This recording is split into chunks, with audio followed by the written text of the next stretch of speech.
네. 다시 말씀드릴게요. 자, 우리 결산 작업에는 수동 결산과 자동 결산이 있는데 수동 결산해야 되는 내용이 이렇게 8가지 항목으로 우리가 나누어서 정리를 할 수 있습니다. 수동 결산이라는 것은 뭐냐? 일반전표 입력에 12월 31일자로 우리가 차변, 배변 이렇게 입력을 해줘야 되는 것이다. 자, 그럼 어떤 것이 있는가 볼까요? 첫째, 손익의 결산 정리. 이걸 우리가 다른 말로 이렇게 말합니다. 수익 비용의 발생과 이연이라고 그래요. 수익 비용의 발생과 이연. 자, 이게 지금 처음 나오는 말이 아니죠. 수익 비용의 발생과 이연이라는 거 한번 정리를 해볼까요? 예. 그래서 밑에도 예제가 나와 있습니다만은 한번 여기 수익 비용의 발생과 이연이 뭐가 있었는지 한번 정리해 보도록 하겠습니다.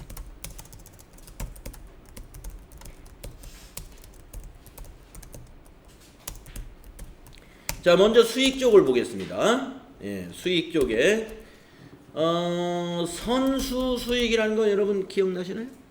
네. 선수 수익은요, 수익의 이연에 해당이 돼요. 당기에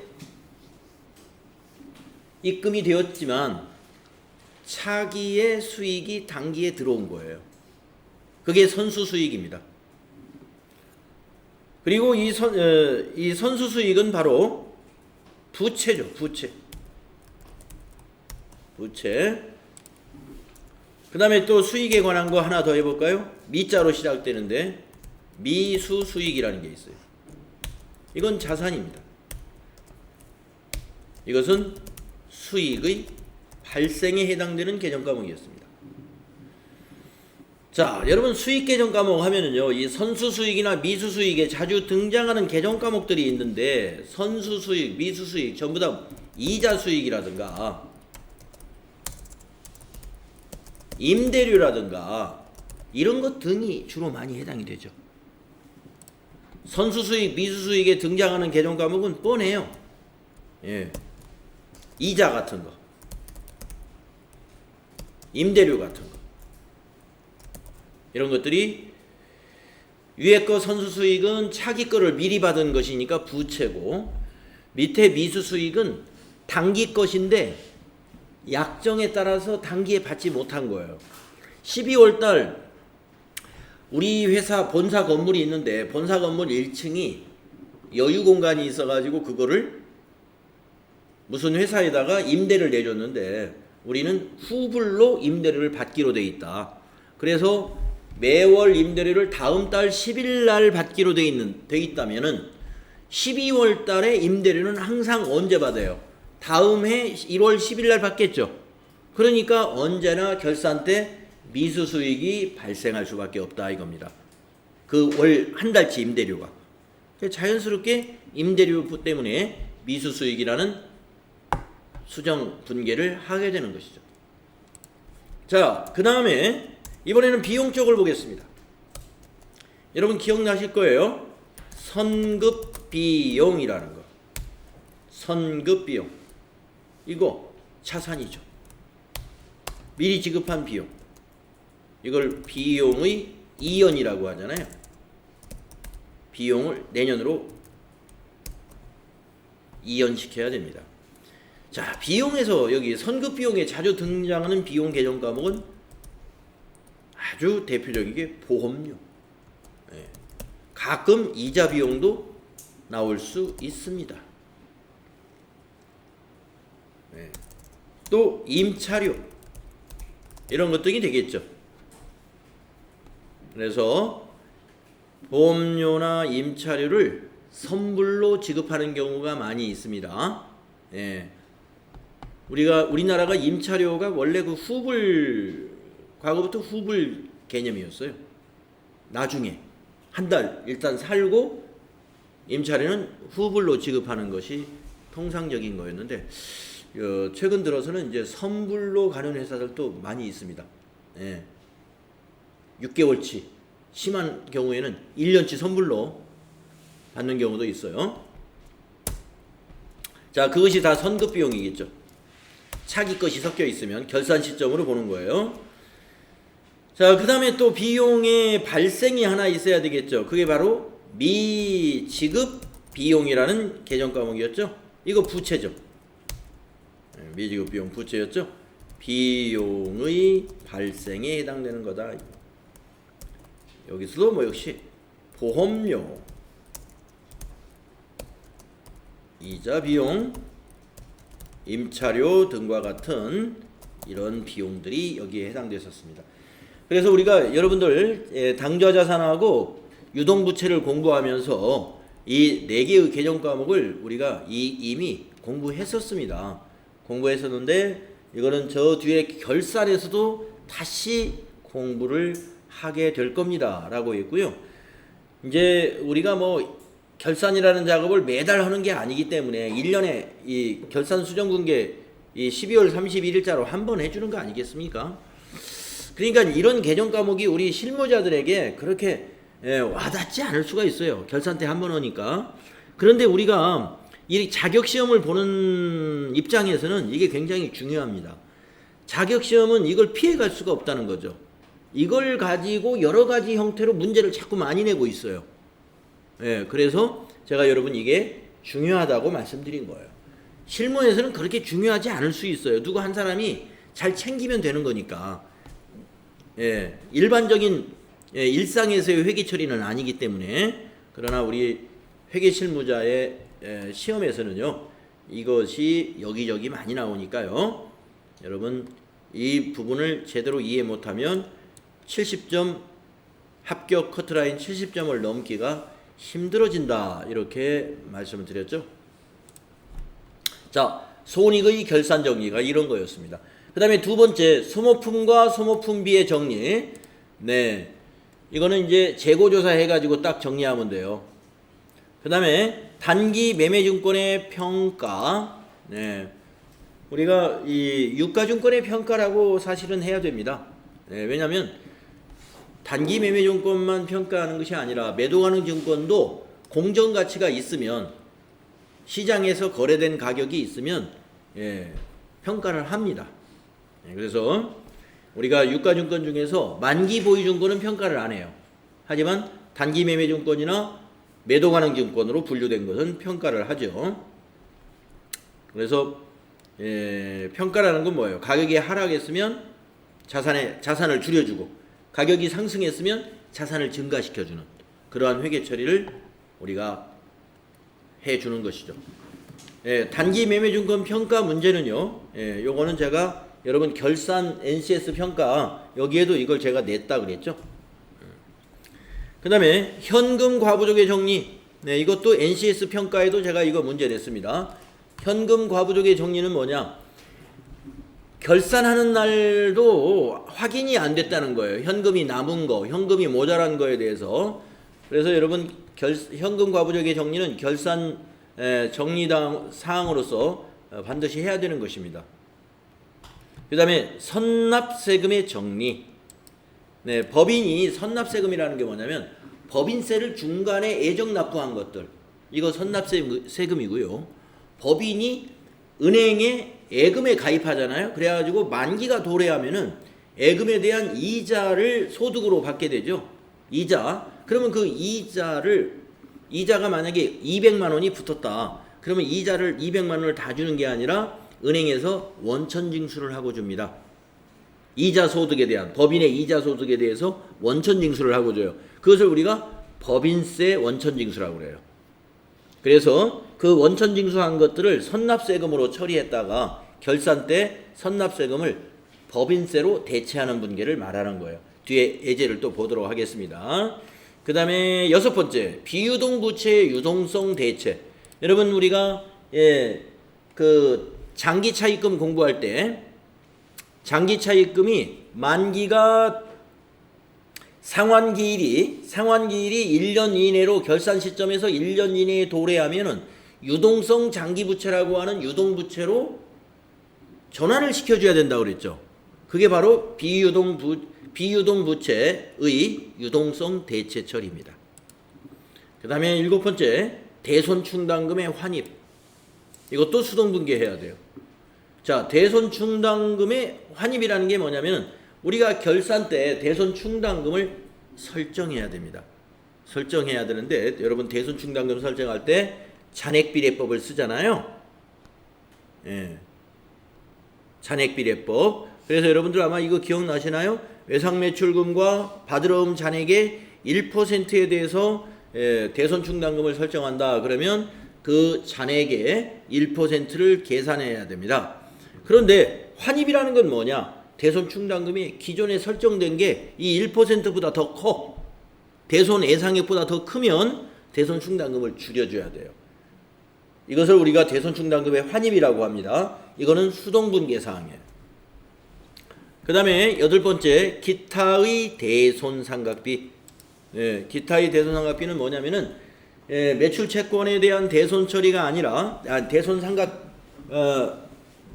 대손상각비가 아니라 여기 7번에 있는 대손 충당금의 대손상각비는 외상매출금과 받으럼에 대한 이야기고, 기타의 대손상각비는 영업의 비용으로서 대여금에 대한 대손 처리입니다. 대여금에 대한 대손 처리. 대여금 중에서 상환이 불확실한 거, 이거를 비용 처리해야 되거든요.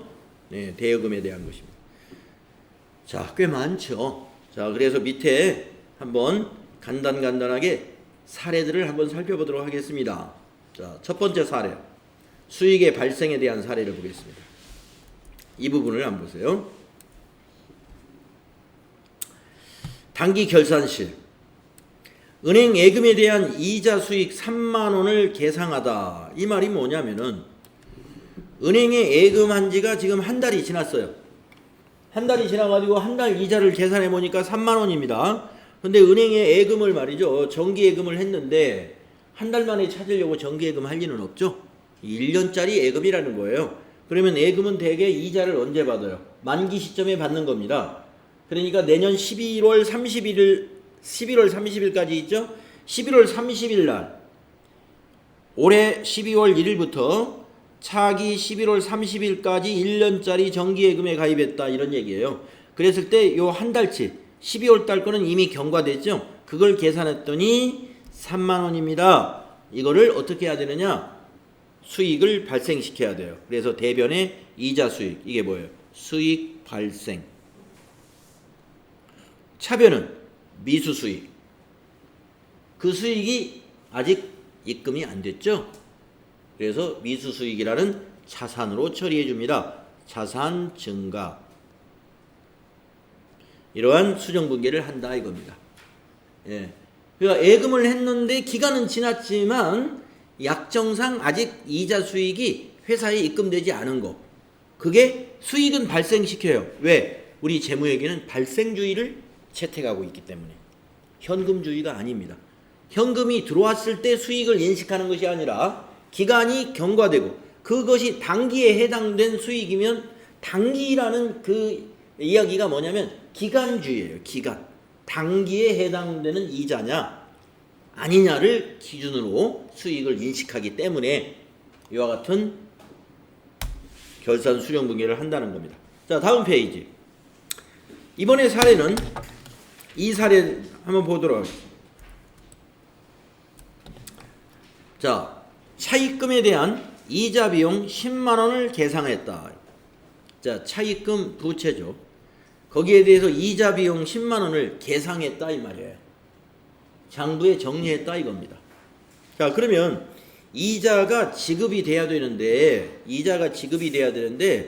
아직 지급하지 않았다는 거예요. 기간이 지난 이자를. 네, 그것이 차변의 이자 비용 발생입니다. 대변의 미지급 비용, 부채 증가죠. 아까 미지급 비용, 비용의 발생에 해당되는 개정 과목이었죠. 그래서 부채 증가. 그래서 차입금에 대한 이자 비용 10만 원을 우리 회사가 돈이 없어서 지급을 안 한 거에 대해서 결산 수정 분계를 하는 게 아니라 그랬죠. 돈이 없어서가 아니라 이 차입금에 대한 이자를 뭐 6개월이든 3개월이든 이게 후납으로 돼 있어요. 후납. 그러니까 아직 기간은 경과했지만 이자 지급일이 도래하지 않았기 때문에 지급하지 않은 겁니다. 그러나 단기에 이미 기간이 경과된 이자를 계산을 해야 돼요. 따져가지고. 그래가지고 회사의 재무제표에는 이자 비용을 발생시켜야 됩니다. 비용 발생. 그래야 정확한 손익 계산이 된다는 거예요. 다 발생주의 때문에 그런 겁니다. 다음에 세 번째 거 봅시다. 요 사례. 예, 결산을 두 가지로 해놨어요. 자, 입금시. 뭐가 입금이 됐나요? 예, 임대료가 입금이 됐답니다. 이게 아마 날짜는 여기서 지금 7월 1일로 봐야 돼요. 자, 7월 1일 날 1년분 임대료 12만원을 현금으로 미리 받았답니다. 그럴 때 이렇게 회계 처리했다는 거예요. 차변에 현금 12만원, 자산 증가, 대변에 임대료 12만원, 수익 발생. 그러니까 7월 1일 날은 현금주의에 의해서 그냥 회계 처리했죠. 네. 대개 총무과에서 만약에 임대료를 받는 부서가 총무과다 그러면 총무과에서는 그냥 이렇게 회계 처리하면 돼요. 네. 총무과에서 발생주의에 맞추어서 여기서 6개월치는 단기 거고 6개월치는 차기 거니까 6개월치는 임대료고 6개월치는 선수 임대료다. 이렇게 회계 처리를 총무과에서 신경 안 써도 됩니다. 이렇게 해놓은 것을 회계과는 결산 시점에 이렇게 고쳐줍니다. 단기에 계상된 임대료 12만원 중에 6만원은 차기분이다. 예. 따라서 6만원을 어떻게 해야 돼요? 여기서 차변에 수익을 적어주면 어떻게 됩니까? 수익 취소가 되죠. 수익 취소. 단기 수익에서 이걸 빼주는 거예요. 6만원을. 그리고 대변의 선수 수익. 이게 뭐예요? 부채 증가가 되는 거죠. 부채 증가. 그래서 단기의 손익계산서에서 수익을 6만원 빼주게 되면은 실질적인 단기에 해당되는 임대료만 수익으로 인식되겠죠. 그래야 단기 순이익이 정확히 계산되니까.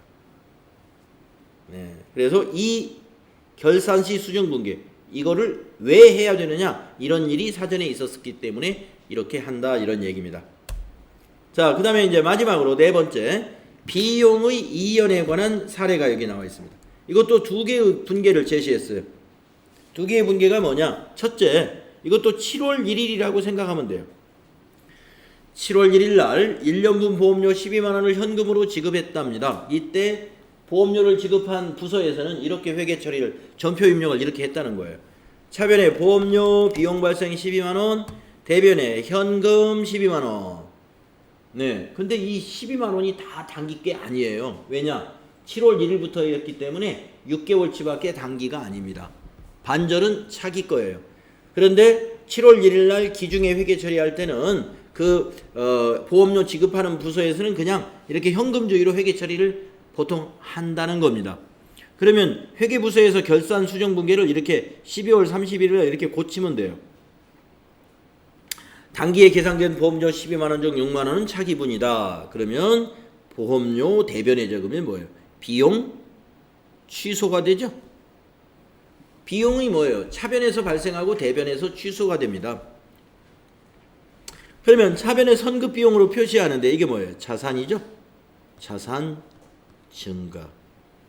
이러한 결산 수정 분기를 함으로써 단기의 비용이 단기의 결산서에 제대로 발생주의 원칙에 맞춰서 반영이 되는 것이다. 기업회계는 이렇게 회계 처리를 한다는 것이죠. 예. 자, 그 다음에 다음 페이지 보시면 이제 소모품과 소모품비의 정리가 나옵니다. 여긴 사례가 두 가지가 나올 텐데요. 회사에 따라서 어떤 회사는 A라는 회사는 소모품을 구입할 때 자산으로 처리하는 회사도 있더라 하는 얘기입니다. 그래서 소모품 10만원을 현금으로 구입하고 차변에 소모품 10만원 자산 증가, 대변에 현금 10만원 자산 감소, 이렇게 교환거래로 회계 처리를 했어요. 그리고 결산할 때 소모품 창고에 가서 조사를 해봤더니 재고조사를 해봤더니 재고가 3만원어치가 남아 있습니다. 따라서 7만원은 사용을 했다 이거예요. 그러면 이제 결산 때는 비용 처리해야 되겠죠. 사용한 것만. 그래서 7만 원 사용한 것을 파악을 해가지고 차변의 소모품비 7만 원 비용 발생이게 되겠죠. 대변의 소모품 7만 원 자산 감소가 되겠죠. 그래서 소모품 샀을 때 10만 원의 자산을 증가시켰지만 결산 때 7만 원을 감소시키기 때문에 자산은 3만 원이 될 것이고 비용은 7만 원으로 발생이 된다. 이런 얘기입니다. 이러한 결산 수정 분계를 해주면 돼요. 사용한 것을 비용으로 정리해야 되겠죠. 자, 그런데 동그라미 2번을 보면은 이런 회사도 있습니다. 이 회사는 소모품을 구입하는 시점에 비용 처리하는 회사예요. 소모품 10만 원을 현금으로 구입하고서 이렇게 처리했답니다. 차변의 소모품 B, 비용 발생, 대변의 현금, 자산 감소. 이렇게 손익거래로 회계 처리를 했어요. 그러면 결산 때는 사용 안 하고 남은 재고에 대해서는 자산 잡아주면 돼요. 비용 처리 다 해버렸으니까 결산 때는 미사용분을 자산 잡아주면 되는 것이죠. 그래서 결산 때 12월 31일 날 재고 조사를 했더니 3만 원이 재고가 있어요. 소모품이. 그러면 그만큼 자산 증가. 차변의 소모품 자산 증가. 대변에는 비용 발생 3만 원만큼은 죄송합니다. 비용 발생이 아니라 비용 취소. 비용 취소. 왜? 우리가 구입하는 날 전부 비용으로 잡아놨죠? 근데 재고가 3만 원 있으니까 3만 원은 비용이 아니잖아요? 그래서 대변의 소모품비는 비용 취소가 되죠. 비용 개념 과목이 대변에 가니까. 네. 우리 거래후 판료서 여러분 잊지 않으셨죠? 네. 거래후 판료서는 언제나 적용이 됩니다. 비용이 대변에서는 비용 발생은 여러분 차변에서만 발생해요. 대변에 가면 그 비용을 취소시키는 거예요. 뭐 비용 감소라고 생각해도 돼요. 감소. 뭐 감소보다는 주로 취소라는 표현을 쓰는데 왜 그러냐면 비용이 뭐 이렇게 올라갔다 내려갔다 하는 게 아닙니다. 발생을 했으면 했지. 그러면 내려가는 경우는 뭐냐? 이걸 너무 과대하게 잡았으니까 취소시켜 주는 거예요. 자, 그 다음에 세 번째 단기 매매증권의 평가를 보겠습니다. 네, 자 사례를 한번 보죠. 이렇게 나옵니다. 단기 매매증권의 장부 금액은 10,000원이며 기말 공정가치는 12,000원이다. 그러면 어떻게 돼요? 장부 금액이 이거 뭐예요? 취득한 금액이겠죠? 만약에 단기에 취득했다면. 왜 근데 취득 금액이라고 안 하고 장부 금액이라는 표현을 쓰냐면 우리가 단기 매매증권은 원래 단기에 처분할 계획을 가지고 취득한 유가증권이죠. 그러니까 거의 다 단기에 취득을 했겠지만은 그런 경우도 있어요. 전기에. 그러니까 지금이 2019년도라고 본다면 2017년도에 단기 처분할 계획으로 주식을 샀어요. 그런데 어쩌다가 처분을 못했어. 시점을 놓쳤어. 그리고 또 2018년도가 지나고 지금이 3년 차가 된 거예요.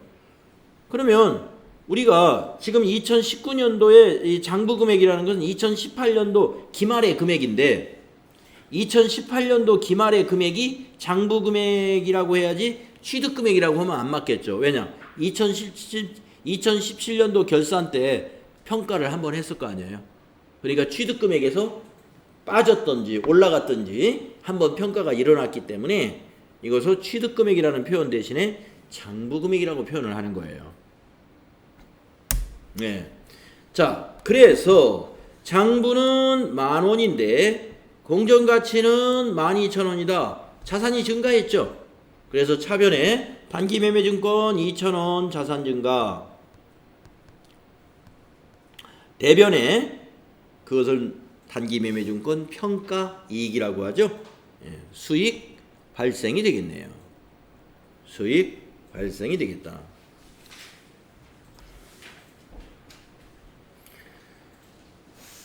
다음에 다음 거 사례는요. 그 반대 경우가 되겠습니다.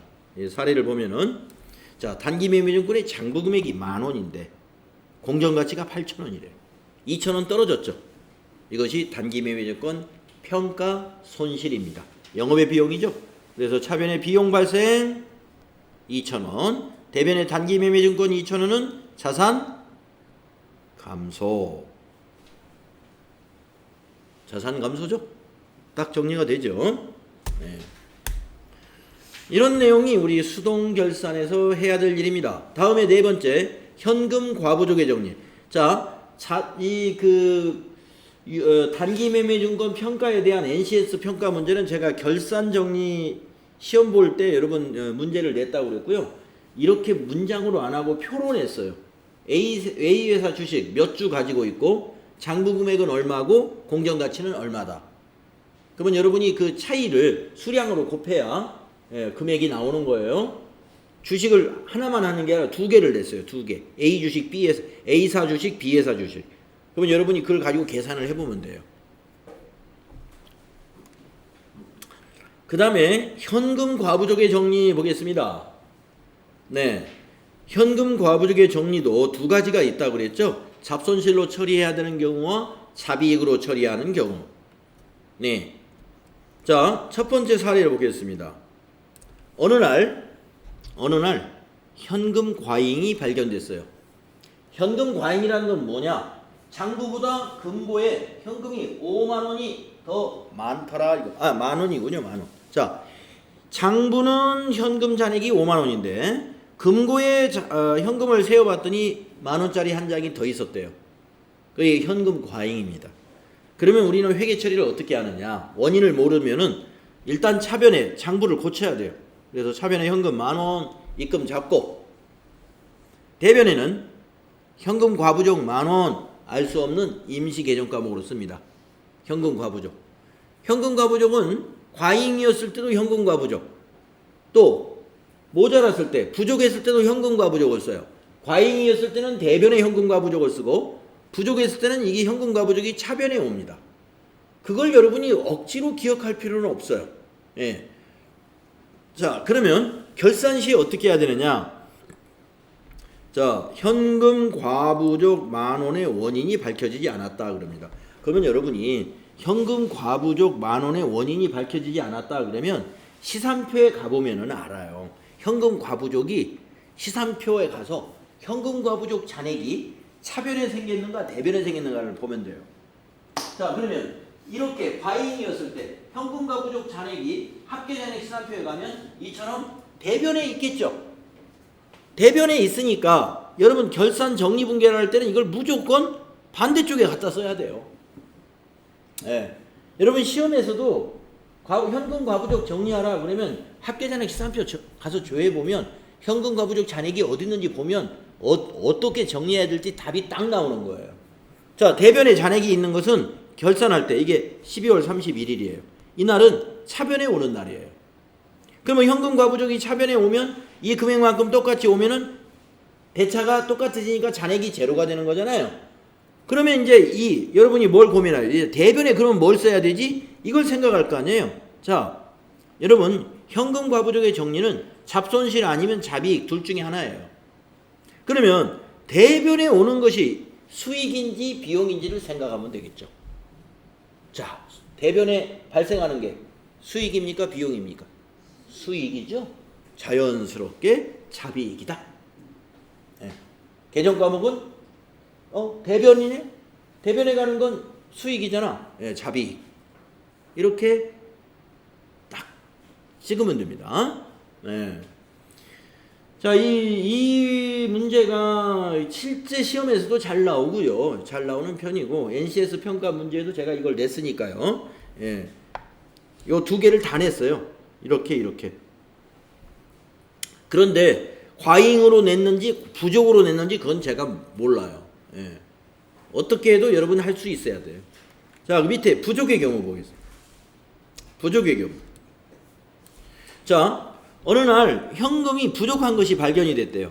장부에는 현금이 5만 원인데 금고에 보니까 만 원짜리 하나가 없어요. 이럴 때 우리는 어떻게 처리해야 되냐? 장부를 고치는 거예요. 분명히 돈이 나갔을 거란 말이죠. 그러니까 장부를 고치네. 장부를 실제에 맞추는 거예요. 그래서 대변의 현금 만 원 없어졌어 이 말이에요. 출금. 그런데 원인을 몰라요. 그게 차변의 현금 과부족. 자, 결산일까지도 이게 안 밝혀졌대요. 그러면 이게 현금과 부족을 정리하시오라는 문제가 나오면 합계잔액 계산표 조회해보는 거예요. 그러면 현금과 부족 10,000원이 차변에 잔액이 있을 거예요. 이런 경우는.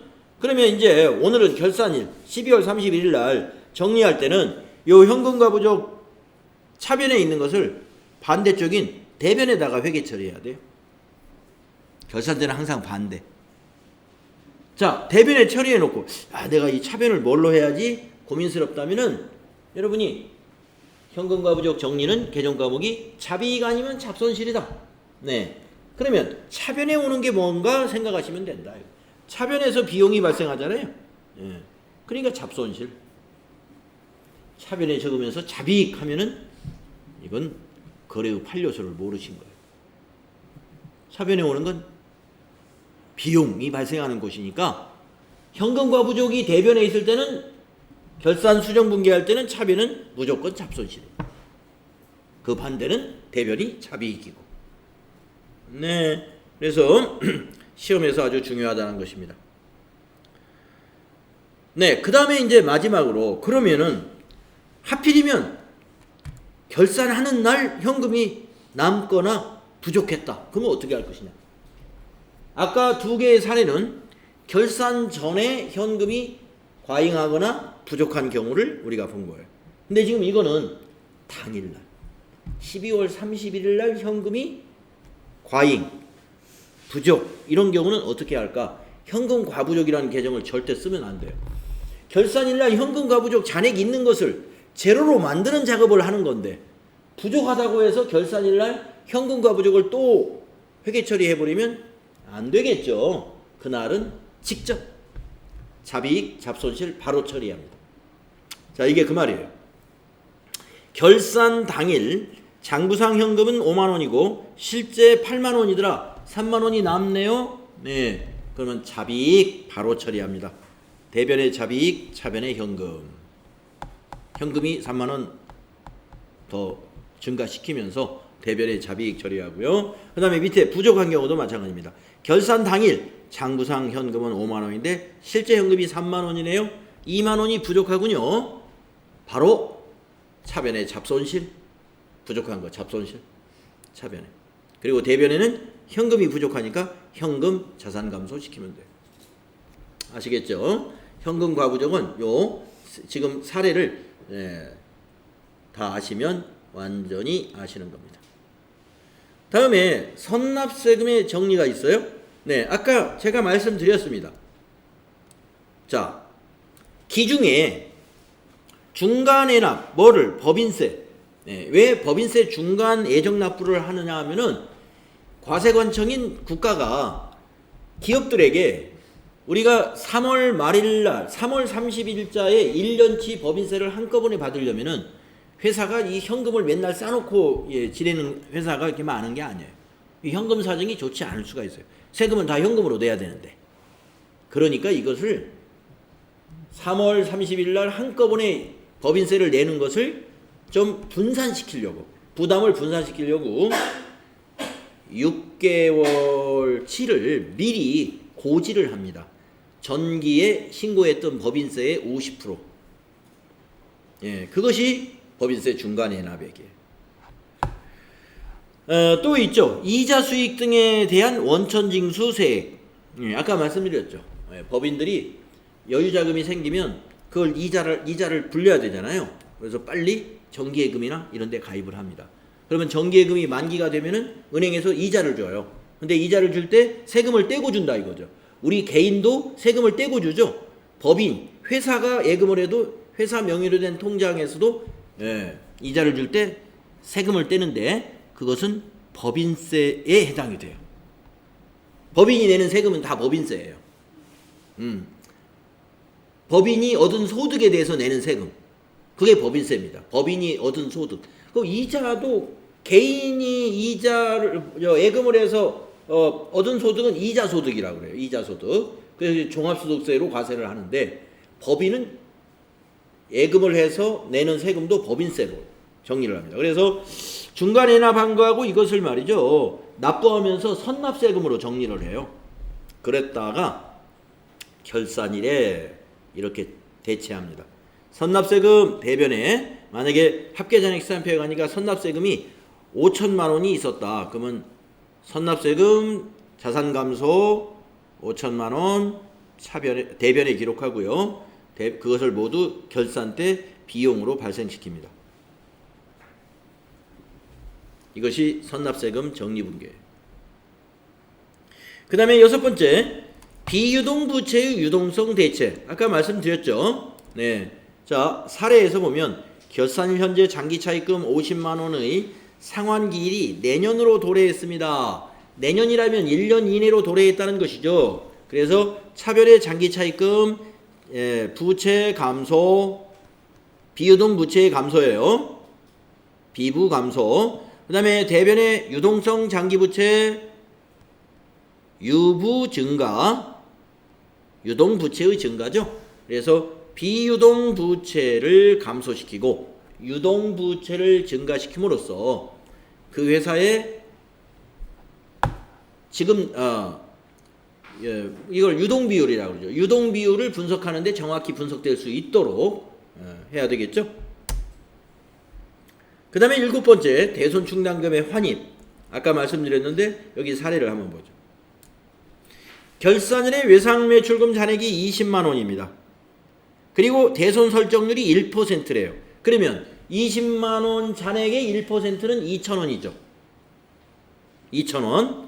그런데 결산 전 대손 충당금 잔액이 3,000원이 있대요. 대손 1% 적용하면 2,000원만 대손 충당금으로 설정하면 되는데 기 설정된 것이 지금 3,000원이 있다는 겁니다. 그러면 1,000원이 과대 설정되어 있는 거죠. 그래서 이것을 우리가 대손 충당금의 환입이라고 합니다.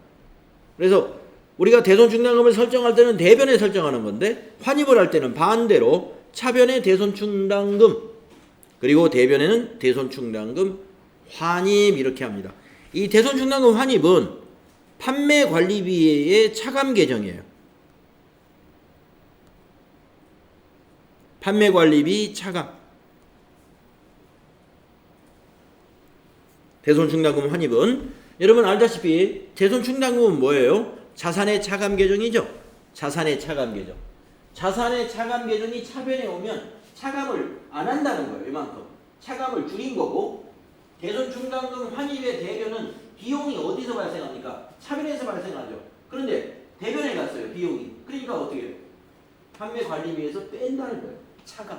줄여준다. 이런 뜻. 비용의 자리가 차변인데 대변에 갔죠. 그래서 판매 관리비에서 빼주는 역할을 하게 된다. 이거.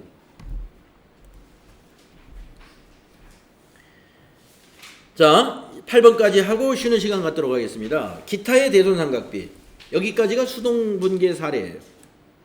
자, 기타의 대손상각비는 대여금 같은 것에 대한 대손 처리라고 그랬습니다. 자, 아까 대손 처리가 아니라 대손 충당금의 설정. 자, 사례를 보겠습니다. 결산일에 대여금 잔액이 20만 원이고 대손 설정률이 1%로 예상이 된답니다. 그러면 역시 2,000원이죠. 2,000원. 결산 전 대손 충당금 잔액은 제로이다. 그럼 2,000원 다 설정해야 되겠네요. 그래서 이때는 대손상각비가 아니라 차변의 기타의 대손상각비. 이거는 판관비가 아니라 영업의 비용이에요. 영업의 비용. 우리가 외상매출금과 바드럼에 대한 대손 충당금을 설정할 때 오는 차변의 비용 계정 과목은 대손상각비입니다. 그냥 그거는 판매관리비죠. 그런데 대여금과 같은 이런 대여금은 우리가 영업을 하기 위해서 대여를 한 게 아니잖아요. 이 영업과 관련 없는 자산이에요. 그렇기 때문에 이건 영업의 비용 처리합니다. 영업의 비용. 그리고 대변의 대손 충당금은 역시 대여금의 차감 계정이죠. 자산의 차감 계정. 자, 그래서 대여금의 대손 충당금을 설정할 때 오는 차변의 계정 과목이 기타의 대손상각비로 처리된다는 거. 기타의 대손상각비는 판매 관리비가 아니라 영업의 비용이라는 것을 우리가 기억해 둡시다. 네. 좀 제가 빨리 설명을 드렸습니다만은 뒤에 우리가 모의고사나 기출문제에서 다시 또 반복이 됩니다. 지금 여러분이 썩썩썩 머릿속에 들어오지 않는다 하더라도 뒤에 반복할 기회가 또 있다 하는 거 기대하시고 수동분계 8가지를 한번 정리를 해봤습니다. 자, 10분간 쉬었다가 자동 분계사항 살펴보도록 하겠습니다.